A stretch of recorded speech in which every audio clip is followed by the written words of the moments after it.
Hello, I'm Christopher Overpeck, and this presentation is about my journey through the Better Me, Better World project with the National Society of Leadership and Success.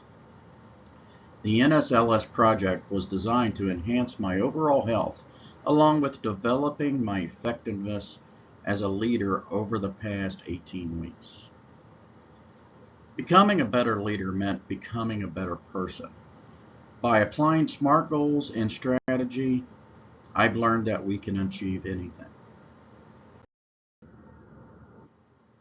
During this project, I set specific SMART goals that I wanted to achieve. These goals included improving my overall health, completing my current managerial accounting course at the Southern New Hampshire University, setting boundaries within my professional life, my personal life, and my education, as well as time for self-development and service to others. I've recently been recovering from a surgical procedure that physically affected my professional obligations as well as my personal life. During my recovery process, I had a few minor setbacks, but I was able to overcome them. During this time, not only did I overcome my physical health restraints through exercise and focus, but I also focused on my emotional and mental health. Our emotional and mental health is extremely important. I've learned to set boundaries within my professional life and my personal life. I've learned that there are tools that we can effectively use to help us doing this.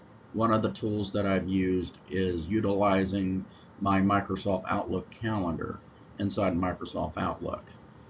This is a program that I work in daily, not only to get email, but to manage my schedule professionally, my meeting invites and the meetings that I attend.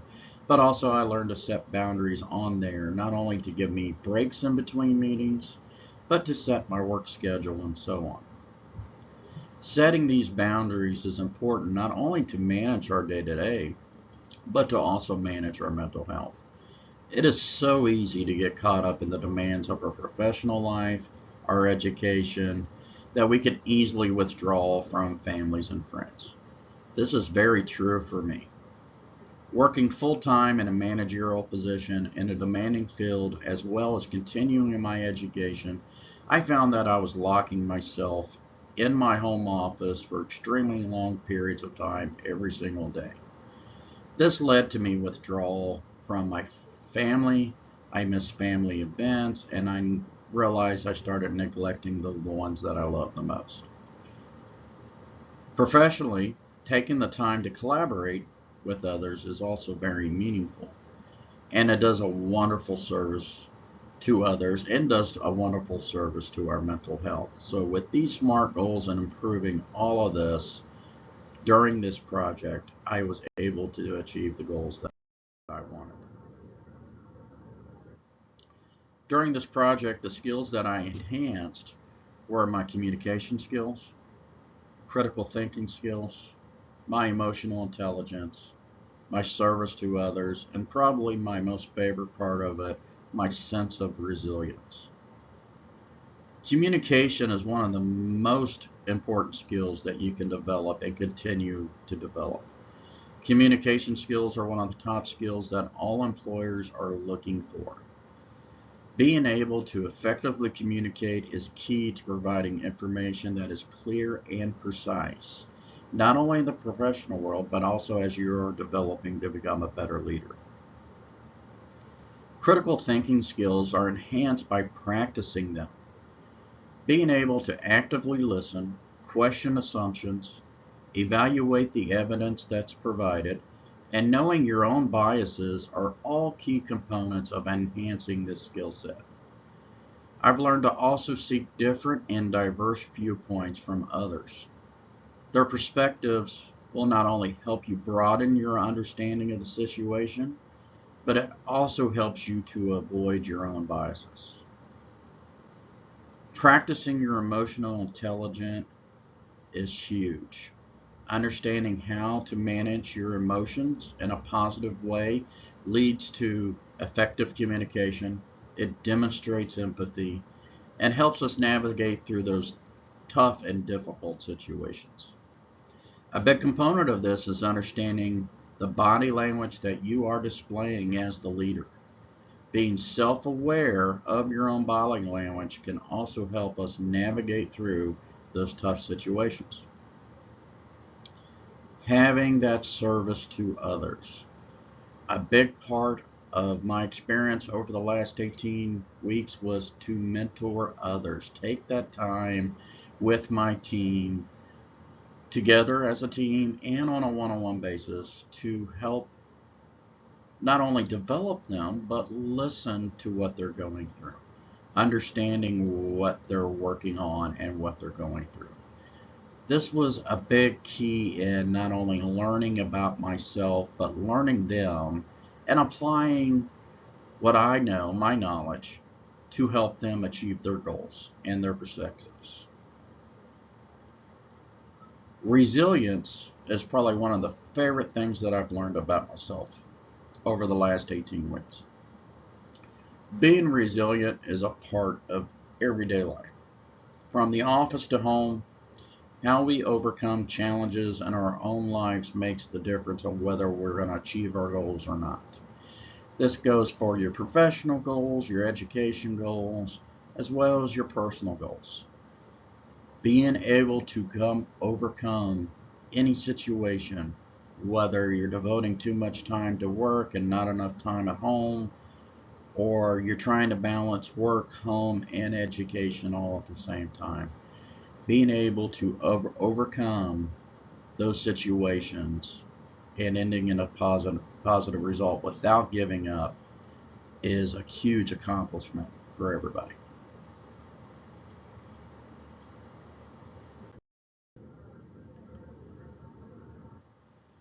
Having this over time, I can definitely see my growth over the last 18 weeks. I started off very sedentary after my hernia surgery. I started walking, increasing my steps from, less than 100 steps a day to over 7,000 steps a day on average was huge for me. Again, taking that time for my family. Being able to physically move led us to take a family vacation in Gatlinburg, Tennessee, where we were able to hike the Smoky Mountains, do some fishing, enjoy each other's company, as well as stopping at Lake Cumberland and Corbin, Kentucky on our way back home. Being able to do some hiking around the state park, visit the waterfalls, was not only enjoyable, gave me time for my family, but also gave me a chance to revisit my purpose. After returning from vacation and not only jumping back into work, I was also able to serve others, not only by mentoring my professional team, but I was also able to participate in a charity ride that all proceeds went for the families of fallen police officers in the state of Ohio. This event was just not for a bunch of bikers to get together on motorcycles and ride around town. This was a great cause. All the cyclists participated by not only donating money to the cause, riding in the event, and actively coming together for the cause of fallen police officers that gave the ultimate sacrifice while servicing our community. This gave us an opportunity to give something back. So me and my brother-in-law participated in this ride. It was huge. I mean, I think there was over 100 motorcyclists that came out for it, and really, really great event for a great cause. And that gave me a really good sense of purpose and a great feeling as a person to be able to give back to the community. Being resilient and again in setting boundaries not only improved my recovery, but also set me on a path towards taking care of my emotional health and by far driving me for a service to others, making me a better leader. So as I reflect over the last 18 weeks of this project, I can't help but to look at my SWOT analysis and how I identified my strengths, my weaknesses, the opportunities, and what threats I had. I found that I was really strong at organizing and utilizing my Outlook calendar, not only for my day-to-day for work, but to set those boundaries for my work time to my education time, and also scheduling those mentoring sessions with my team worked out really, really well. Things I were not so good at, I was very weak in my fitness consistency. With some minor setbacks from my surgery, I found it hard to exercise daily, or I got complacent. Also, professionally, I had to learn that it was all right to say no, uh, not to attend every meeting request that comes my way and get doubled or sometimes tripled book at the same time period, but also learning how to delegate to my other team members that could potentially sit in the meeting on my behalf. Not only was that a weakness, but that was also an opportunity. Other opportunities I found that are there that I need to work through is naturally team member engagement. On some of my one-on-one sessions, my mentoring sessions, I found that the team engagement or the individual team member engagement wasn't quite what I expected to be, and I really had to pull information out of that person. So that's something I'm going to be working on to try to make them not only more comfortable, but get them more engaged. I know it's hard for people to work outside of their comfort zone, but this is something definitely an opportunity, not only myself as a leader, but for my team member as well. The other opportunity I have is my transitioning from work from home to work in the office. My original goal was to work 3 days out of the office, Monday, Wednesday, and Fridays, with only Tuesday and Thursday being my work from home days. Unfortunately, some things got in the way that I ended up working from home a little bit more, whether it was a busy meeting schedule or what the case may be. But that's something, it's an opportunity that I can do better at. And just looking at some of the threats that stood in my way, naturally the medical setbacks got in my way.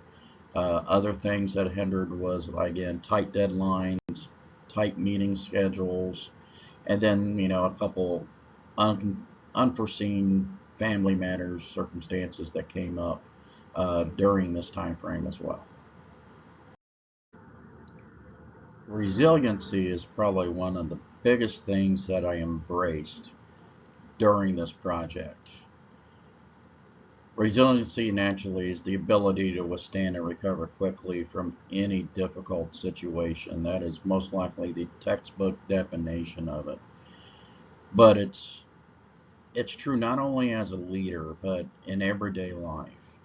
Uh, One thing that really resonates with me is there's a quote out of the movie Rocky Balboa starring Sylvester Stallone.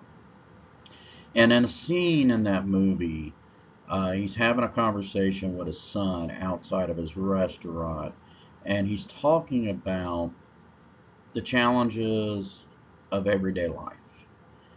And one of the quotes really stands out, and I'm going to play it for you just in a second, is when he says, "It's not about how hard you hit. It's about how hard you can get hit and keep moving forward." This statement is huge, so let's just take a moment and watch this scene. Let me tell you something you already know. The world ain't all sunshine and rainbows. It's a very mean and nasty place, and I don't care how tough you are, it will beat you to your knees and keep you there permanently if you let it. You, me, or nobody is gonna hit as hard as life. But it ain't about how hard you hit. It's about how hard you can get hit and keep moving forward. How much you can take and keep moving forward. That's how winning is done. Now, if you know what you're worth, now go out and get what you're worth. But you gotta be willing to take the hits and not pointing fingers saying you ain't where you want to be because of him or her or anybody. Cowards do that, and that ain't you. That scene was just so powerful. I mean, he hit it home professionally as a leader and in everyday life on what it's like to be resilient, to be able to get hit and keep on going.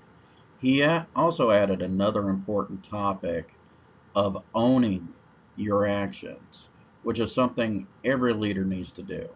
We need to own when it's great, we need to own when it's bad, and we can't play the blame game and point that blame towards others. We need to own it altogether.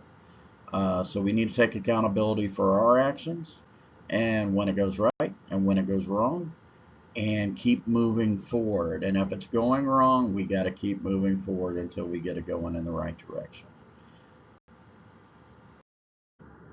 I'd like to thank everyone for spending some time with me today and going over this project. Truly beneficial to me. I hope so. This video was beneficial to everyone that's watched it. If you're a college student and you're making good grades and you get a invitation to join a National Honor Society, I strongly recommend that you do. Pick one of your choice. I'm not going to be biased, but the NSLS is a great organization.